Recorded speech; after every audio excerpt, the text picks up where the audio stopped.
ધોરણ 1 વિષય computer chapter 1 એનું સ્વાધ્યાય જોઈએ. આપણે ડિજિટલ લીટરમાં જે આ બુકનો ફોટો આપ્યો છે, આ બુકનું સ્વાધ્યાય 1 છે એ જોઈએ છે. આગળ જોઈએ તો અહીંયા અલગ અલગ એક ચિત્ર આપેલા છે. જુઓ, નીચે કેટલીક વસ્તુઓના ચિત્ર આપેલા છે, તેને ઓળખી તેના નામ કહો. અને જો તે કુદરતી વસ્તુ હોય તો તે ચિત્રની ફરતે રાઉન્ડ કરો, અને જો માનવ સર્જિત હોય તો તે ચિત્રની ફરતે ચોરસ કરો. તો મિત્રો અહીંયા તમારે જો આ કુદરતી વસ્તુ છે તો શું કરવાનું છે, તો કે આમ રાઉન્ડ કરવાનું છે. હાઇલાઇટર લઈ લઉં છું, એટલે અહીંયા છે એ રાઉન્ડ કરવાનું છે. એની નીચે અહીંયા આ જગ્યાએ કરો તો પણ ચાલશે.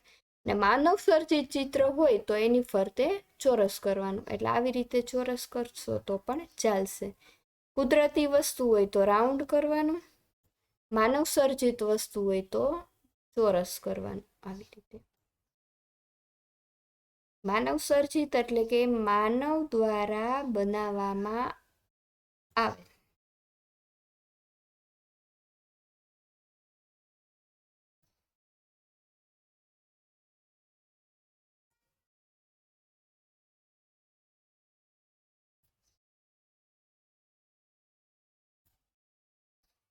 કુદરતી વસ્તુ હોય તો રાઉન્ડ કરવાનું.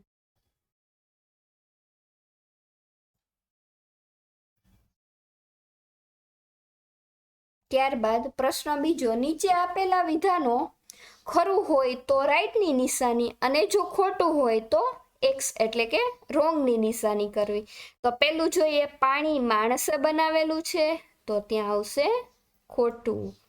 ત્યારબાદ સ્કૂટર કુદરતી રીતે મળે છે તો આવશે ખોટું, એ માણસે બનાવેલું છે.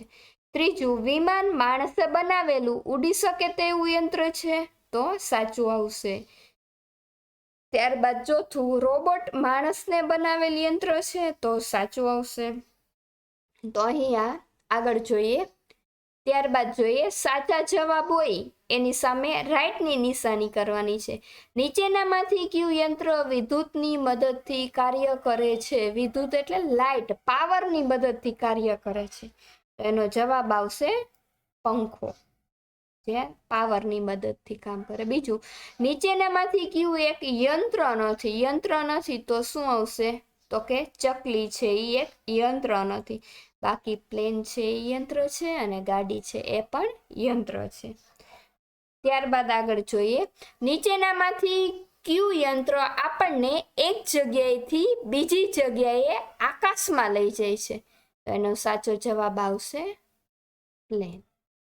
ત્યારબાદ ચોથું, નીચેનામાંથી કયું યંત્ર આપણને ખોરાક રાંધવામાં મદદ કરે છે? તો ખોરાક રાંધવામાં કોણ મદદ કરે છે? તો કે ગેસ. નીચેનામાંથી કયું યંત્ર આપણા ખોરાકને લાંબો સમય સારો રાખે છે? એનો સાચો જવાબ આવશે રેફ્રિજરેટર એટલે કે ફ્રીજ. ત્યારબાદ આગળ જોઈએ, તમે રમ્યા હોય તેવા રમકડાની સામે રાઈટ કરો. તો જે રમકડામાં તમે રમ્યા હોય એ રમકડાની સામે તમારે રાઈટ કરવાનું છે. તો અહીં આપણું ચેપ્ટર છે પૂરું થાય છે. Thank you.